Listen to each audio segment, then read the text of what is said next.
Hi, good afternoon everyone. My name is Tuffie Abonite and I'm here to present my thesis.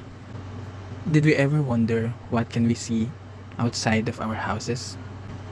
Most of us spend our times in malls for entertainment, looking for a place where we can vent out, looking for a place where we can socialize, and for some time forget the problems that we face every day. But not everyone can afford that. Not all the people can afford going to the malls to socialize, to vent out. If not in malls, where should people go? Here in the Philippines, it is required to have social interactive places around a city. We have to provide social needs and public needs. By accommodating that and by doing that, we provided police stations for the safety of the people. We provided centers to help their health needs. We provided schools and daycare center for educational needs. But when we look at it, it is always placed on a space where it is available. Not understanding how it should be, not understanding where it should be placed. And because of that, security are set aside. And because of that, maintenance and use of it is set aside. And later on, we can see the effect of it.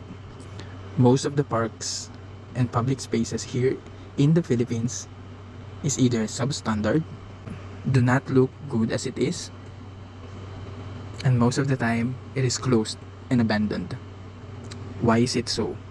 I am here to provide a solution for this problem. That's why I come up with this thesis research entitled Akbay, a proposed community center located in Silang Cavite. Silong Silang, Silang Sulong. So this study aims to focus on the social needs and public needs of Silang Cavite. So for our project profile, as I have said, most of the recreation spaces and areas in Silang Cavite are either absent or poor in condition. Behind that, their social activities and projects continues to progress. The proposed community center in Silang Cavite aims to provide the basic social welfare needs of the residents. We aim to combine communal spaces and provide big impact to each other. So by designing a community center, it will help gather and create social interaction for the residents of Silang Cavite. Therefore, when we provide a place to gather and spaces for these activities, this will promote a further enhance the activities on social, mental, physical, and economical growth of Silang. So for that, we came up with the design concept of mutualism. So mutualistic architecture, on its nature, it is a holistic system with a whole greater than the sum of its parts. Individual parts do not constitute architecture. Architecture emerges when the parts are assembled into a single organism. So the design aims to produce a new single organism or structure with the help of relating and connecting each spaces which will benefit from each other. As you can see on the diagram next to it, these are most of the public spaces that we provide in a city. A recreation center, a senior citizen center, a daycare center, a youth center, a protective service, a learning center, a multipurpose hall, and a health center. If we can look at it, these spaces could be related to each other. And if you place them close to each other, you can see how beneficial each and one of them to each. So for that, we provide a form concept which is building blocks. So building blocks are actually can stand on its own. Yes, we can agree with that. But when we combine them, we create a more meaningful, a more strength. So as we can see in the form evolution, so we have the spaces in its unique form. We then now connecting from their relation. So we fix them in such a way that the spaces relate from each other. And from that, we can provide a vertical access to each one of them so they can be more connecting. Now we have to separate which is the passive zone and the active zone, and then provide a vertical access as we have said to relate them from each other. Now for our structural concept, we have post and lintel. Since we have a value engineered project, since this will be funded by the government. So for our design consideration, number one, areas should be flexibility. These will be the places where we will make it as evacuation center in times of calamities.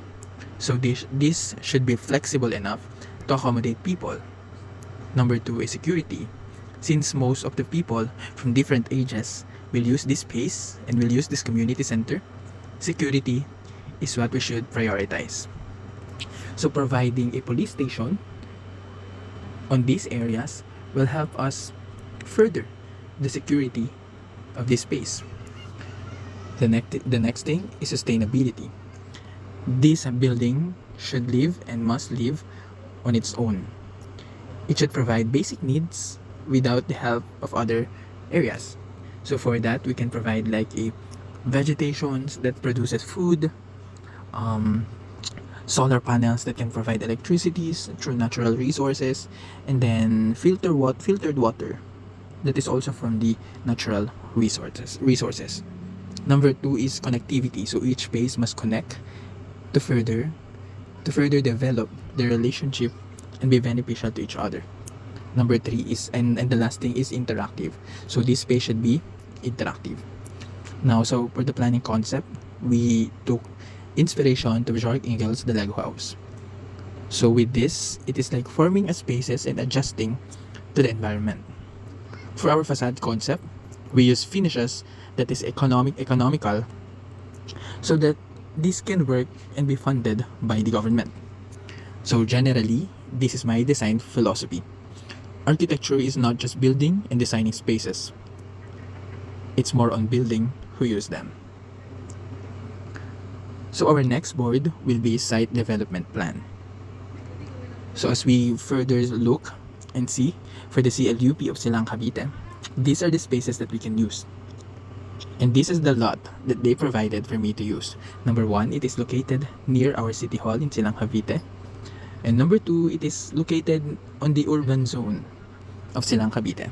So it is the place where everyone is accessible to it. So this is the total lot area. And then we provided a setback. So it is classified as commercial 1. So the minimum setback from front, left, right, and rear. From that, we also have the PSO, the percentage of site occupancy.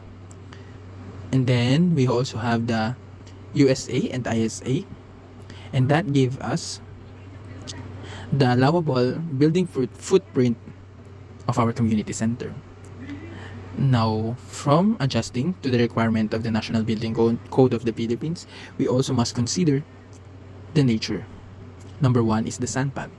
We have to see and look and study where is the sun falls down and rise up. From that, we can derive which area is the hottest. And from understanding it, we provided trees on those areas so it can buffer the sun heat and make the experience of the users better. Since we wanted our place and our building to be sustainable, we also want to take advantage of the wind path.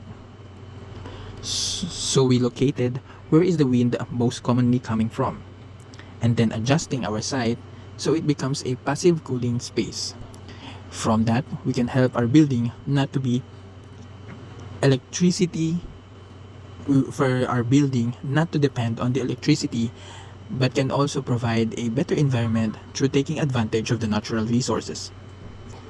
We should also understand that noise can be a big factor for the experience of the users. So we can provide shrubs and trees to scatter these noises before it can reach spaces and areas that should have less noise. So from that, we now arrive with our proposed plan. So now, let's proceed to our site analysis. Now we can proceed to our research focus. Here is the aerial perspective of our site. On the next board is our exterior perspective.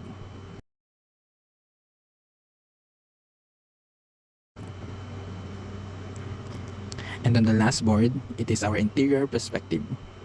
Thank you for listening. Again, I am Tuffie Abonite, and I hope in the near future we see these spaces. We see a community center. And I know that when we build them, they will build us.